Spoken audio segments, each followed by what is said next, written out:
Hello बच्चों, मेरी किताब चैनल पर आप सभी का बहुत बहुत स्वागत है। बच्चों, याद है आपको पिछले पार्ट में हमने आपको मैथिली शरण गुप्त जी के परिचय के विषय में बताया था और इनके द्वारा रचित मनुष्यता पाठ का भी आपको सार समझाया था। बच्चों, आज हम जो मैथिली शरण गुप्त जी की काव्य रचना है उसको समझाएंगे। उसके शब्द अर्थ, प्रश्न उत्तर, भावार्थ, ये सभी कुछ आपको समझाएंगे। ठीक है बच्चों, आपने इनको ध्यान से सुनना है। मनुष्यता पाठ को 8 भागों में डिवाइड किया गया है। क्योंकि ये जो रचना है काफी लंबी है, इसको डिवाइड करके ही आसानी रहेगी समझने में। ठीक है बच्चों, तो आज हम इसका जो पहला वाला भाग है, कुछ इसकी 6 पंक्तियां हैं, वो आपको समझाते हैं। फिर स्टेप बाय स्टेप हम आपको सारा लेसन समझाएंगे। ध्यान से आपको इसको समझना है। बहुत ही आसान लेसन है बच्चों। 1-2 बार अगर आप इसको सुनेंगे तो आपको सरलता से याद हो जाएगा। ठीक है बच्चों, तो शुरू करते हैं। काव्य का पहला वाला जो भाग है इनका 6 रचनाएं वाला, वो आपको हम बताते हैं। विचार लो कि मृत्यु हो न मृत्यु से डरो कभी, मरो परंतु यूं मरो कि याद जो करे सभी। हुई ना यो सुमृत्यु तो वृथा मरे वृथा जिए, मरा नहीं वही की जो जिया ना आपके लिए। वही पशु प्रवृत्ति है कि आप ही चरे, वही मनुष्य है कि जो मनुष्य के लिए मरे। अपनी किताब के अंदर देखो बच्चों, यही वाली पंक्तियां हैं शुरू की 6। हाँ, अब देखो हम इसके शब्दार्थ देखते हैं। मृत्यु मरणशील, वृथा बेकार, पशु प्रवृत्ति पशु जैसा स्वभाव। प्रसंग वही आएगा सेम जो हमने पिछले पाठों में आपको बताया है। प्रस्तुत काव्यांश हमारी पाठ्य पुस्तक स्पर्श के पाठ मनुष्यता से लिया गया है और इसके रचयिता राष्ट्र कवि मैथिली शरण गुप्त जी हैं। इस कविता में कवि ने परोपकार के लिए जीने वाले व्यक्ति को मनुष्यता के रूप में परिभाषित किया है और उसके विषय में बताया है। व्याख्या: कवि कहता है कि इस बात पर भली प्रकार विचार कर लो कि मनुष्य मरणशील है, अर्थात उसकी मृत्यु निश्चित है। अतः मृत्यु से कभी नहीं डरना चाहिए। इसके साथ साथ कवि का कहना है कि ऐसी मौत मरो जिसे सभी लोग याद करें। यदि ऐसी अच्छी मौत ना मिली तो मरना और जीना दोनों ही व्यर्थ हो जाते हैं, दोनों ही बेकार हो जाते हैं। जो व्यक्ति केवल अपने लिए जीता है उसका मरना भी कोई मायने नहीं रखता। यह तो पशु जैसा स्वभाव है कि हम केवल खुद खाते पीते रहें। हमें दूसरों का ख्याल रखना चाहिए, दूसरों का ध्यान रखना चाहिए। सच्चा मनुष्य तो वही है जो दूसरे मनुष्य के लिए मरता है, अर्थात परोपकार का जीवन बिताता है। विशेष में क्या लिखेंगे? नंबर 1 पर लिखेंगे, कवि ने सच्चे मनुष्य के स्वरूप पर प्रकाश डाला है।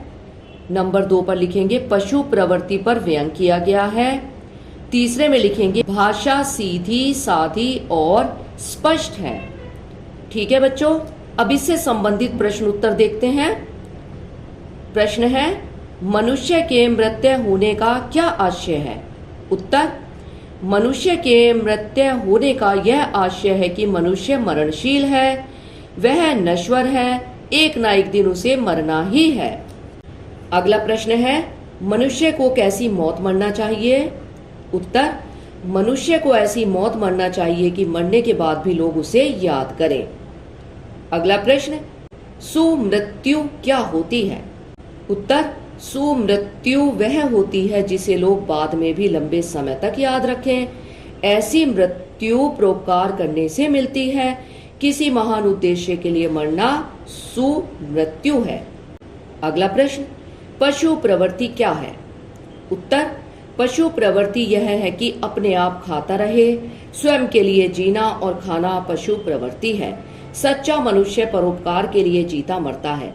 बच्चों, इसे सरल शब्दों में हम इस प्रकार भी समझ सकते हैं कि जो मनुष्य दूसरों की सहायता के लिए हमेशा तैयार रहता है, परोपकार के लिए अपने जीवन को समर्पित करने के लिए तैयार रहता है, उसकी मृत्यु पशु प्रवृत्ति नहीं कहलाती, पशु प्रवृत्ति केवल वो मनुष्य होता है जो स्वार्थ के लिए और केवल अपने लिए जीता है, जो सिर्फ खाता है और इस जीवन को अपने अनुसार जीता है और केवल अपने विषय में विचार करता है। तो जो वो प्रवृत्ति कहलाती है वो पशु प्रवृत्ति कहलाती है। ठीक है बच्चों।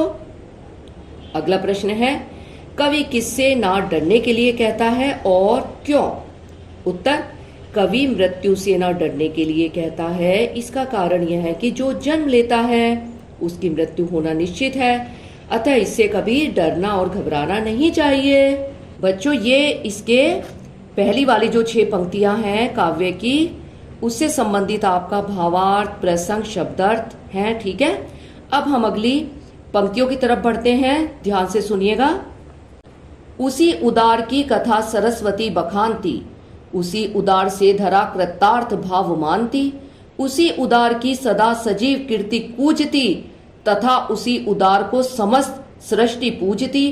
अखंड आत्मभाव जो असीम विश्व में भरे, वही मनुष्य है कि जो मनुष्य के लिए मरे। इसके शब्दार्थ देखते हैं।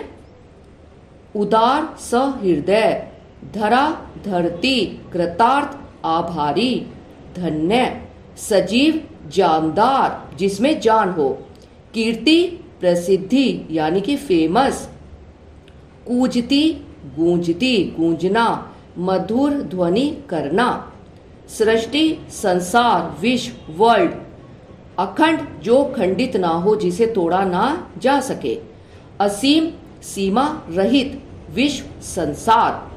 सृष्टि को भी संसार कहते हैं और विश्व को भी संसार कहते हैं। ठीक है। अब प्रसंग वही आएगा जो हमने आपको पहले बताया है बच्चों। ठीक है, फिर भी हम एक बार और आपको बताते हैं। प्रस्तुत काव्यांश हमारी पाठ्य पुस्तक स्पर्श के पाठ मैथिली शरण गुप्त के मनुष्यता पाठ से लिया गया है। इसके रचयिता राष्ट्र कवि मैथिली शरण गुप्त हैं। इसमें कवि ने सच्चे मनुष्य की पहचान को बताया है। व्याख्या, कवि का कहना है कि परोपकारी व्यक्ति उदार हृदय होता है और उसकी कथा का बखान माँ सरस्वती भी करती हैं। उसी प्रकार के उदार व्यक्ति के प्रति यह धरती भी अपनी कृतज्ञता व्यक्त करती है, यानी कि आभार व्यक्त करती है। उसी उदार व्यक्ति की मूर्ति सजीव बनी रहती है और मधुर ध्वनि करके अपना संदेश देती रहती है। उस परोपकारी उदार हृदय व्यक्ति को सारा संसार पूजता है और उसका सम्मान करता है। ऐसा व्यक्ति ही अखंड आत्मभाव को इस असीमित संसार में भरता है। सच्चा मनुष्य वही है जो दूसरों के लिए मरता है। हमने आपको पहले भी बताया बच्चों, हम आपको फिर एक बार और याद करा देते हैं कि जो मनुष्य दूसरों के लिए जीता है, जो मनुष्य केवल अपने बारे में नहीं सोचता है, ऐसा मनुष्य हमेशा संसार में विजयी होता है और संसार उसको हमेशा याद रखता है। ठीक है। विशेष में देखते हैं क्या आएगा। विशेष में आपने बहुत ही सरल भाषा का प्रयोग करना है। अगर आप 3 की बजाय 2 भी लिखते हैं या 1 भी लिखते हैं तो भी बच्चों चल जाएगा, कोई आपको परेशानी वाली बात नहीं है। अगर आपको कुछ भी याद नहीं है और आपको केवल 1 ही याद है विशेष में लिखने के लिए, तो भी आप लिख सकते हैं बच्चों। जरूरी नहीं है कि इसके अंदर आप 3 या 4 लिखें। ठीक है। इस वाले में देखते हैं काव्यांश में कि विशेष में क्या आएगा। नंबर 1 में आएगा उदार हृदय व्यक्ति का गुणगान सभी करते हैं। नंबर 2 में आएगा सरल भाषा का प्रयोग किया गया है, सुबोध भाषा का प्रयोग किया गया है। ठीक है बच्चों। अब इसके प्रश्न उत्तर पर आते हैं। प्रश्न है, सरस्वती कौन है, वह किसका गुणगान करती हैं? उत्तर, सरस्वती विद्या अर्थात ज्ञान की देवी हैं। देवी सरस्वती उस उदार व्यक्ति का गुणगान करती हैं जो संसार के लिए जीता है और संसार के लिए मरता है, जो अपने बारे में नहीं सोचता बल्कि सबके विषय में सोचता है।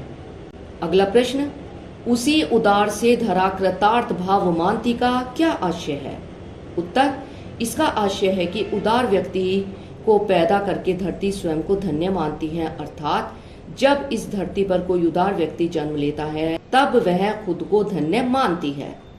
अगला प्रश्न, किसकी कीर्ति कहाँ गूंजती है? उत्तर, उदार व्यक्ति की कीर्ति यानी प्रसिद्धि संसार में गूंजती है, अर्थात चारों ओर उसका गुणगान होता है। अगला प्रश्न, अखंड आत्मभाव का क्या अर्थ है? उत्तर, अखंड आत्मभाव का आशय है संपूर्ण एकता और आत्मीयता का भाव। इसमें एकता और लगाव का भाव समाहित है। अगला प्रश्न, सच्चा मनुष्य किसे बताया गया है? उत्तर, सच्चा मनुष्य उसे बताया गया है जो मनुष्य के लिए मरता है अर्थात परोपकार करता है। बच्चों, ये हमने मैथिली शरण गुप्त जी का जो पाठ है मनुष्यता, उसका जो काव्य का अंश है, 12 पंक्तियों का सार, प्रश्न उत्तर और शब्दार्थ आपको बताए हैं। आप इनको ध्यान से सुनिए, 2-3 बार आप इनको सुनेंगे तो आपको आसानी से याद हो जाएंगे। अगले पाठ में हम मैथिली शरण गुप्त जी के मनुष्यता पाठ के जो काव्य के अंश हैं उन पर चर्चा करेंगे, उसके शब्दार्थ, प्रश्न उत्तर और व्याख्या आपको बताएंगे। ठीक है बच्चों, अगले पाठ में आपसे मिलते हैं। ओके बच्चों, बाय, टेक केयर।